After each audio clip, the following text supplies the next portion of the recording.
Welcome back to another exam review video. Today we're going to be covering integration, and all of the problems that we're going to cover are taken off of an old MA 113 exam. All right, so let's go ahead and take a look at this first example. So here we're assuming that we know the value of an integral over some interval 0 to 5. So let's say the integral from 0 to 5 of f of x is 5, and the integral over this same interval of g of x is 12.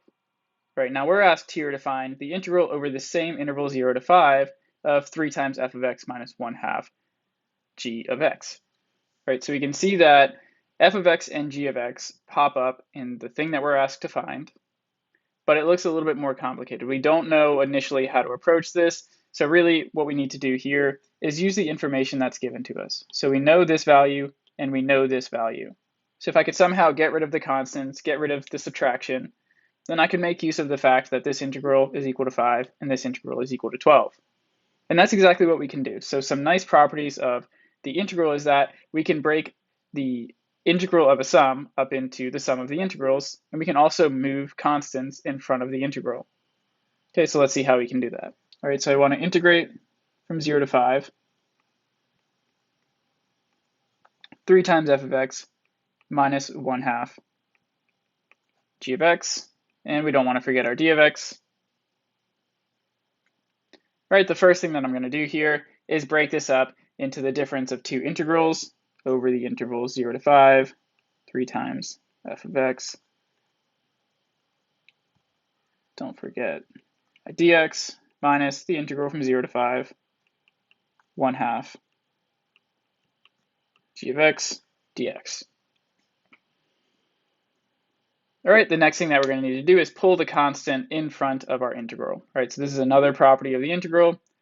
This allows me to simplify it to 3 times the integral of f of x over the interval 0 to 5 minus 1/2 the integral from 0 to 5 of g of x dx. All right, but this value is given to us in the problem, as is this value. All right, so let's go ahead and write what this is equal to. So let's go ahead and make that substitution. We have 3 times 5 minus 1/2 times 12.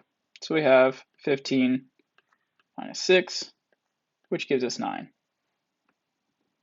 All right, so we've evaluated this integral just using basic properties of the integral itself, and we saw that it came out to be equal to 9. Take a look at our second integration example problem. At first glance, this looks like a straightforward definite integral. I'm integrating from 3 to 0, and then I have this polynomial function that I'm going to integrate. Okay, so one thing that may throw you off at first is that you might notice that the bounds of this integration problem are a little bit different than what we've seen before.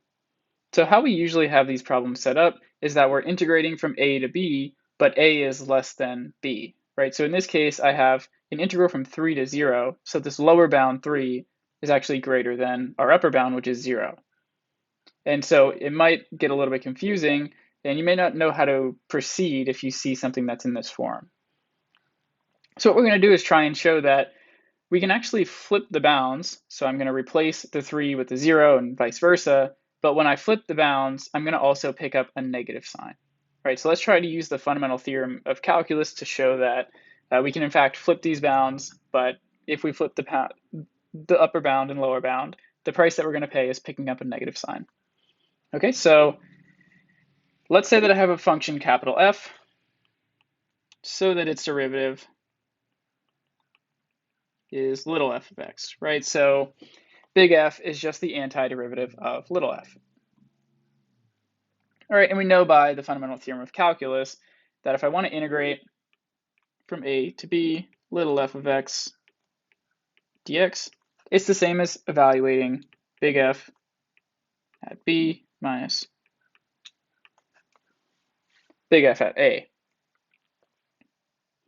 All right, so now let's factor out a negative sign. That's going to give us negative f of a minus f of b. And then using the fundamental theorem of calculus in reverse, this is equal to minus the integral from b to a, little f of x dx. Okay, and so I flip the bounds, but I pick up a negative sign. And we're going to use this fact to simplify our integral given in the problem to something that looks a little bit more familiar, and then we'll just go ahead and solve this as we would with any other definite integral.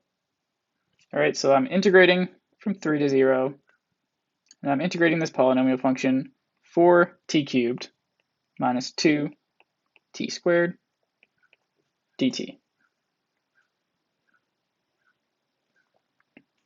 All right, so what I want to do is flip the bounds. When I flip the bounds, I'm going to pick up a negative sign, and my integrand is still the same.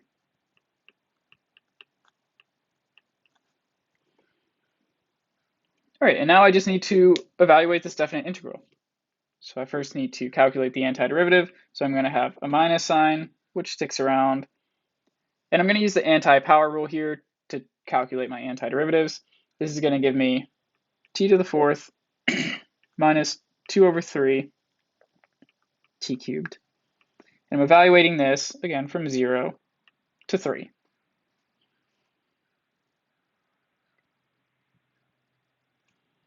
All right, and so after I actually make this evaluation, the final answer gives me minus 63. Right, so this last step here is just a little bit of arithmetic. After we simplify everything, we should end up with minus 63.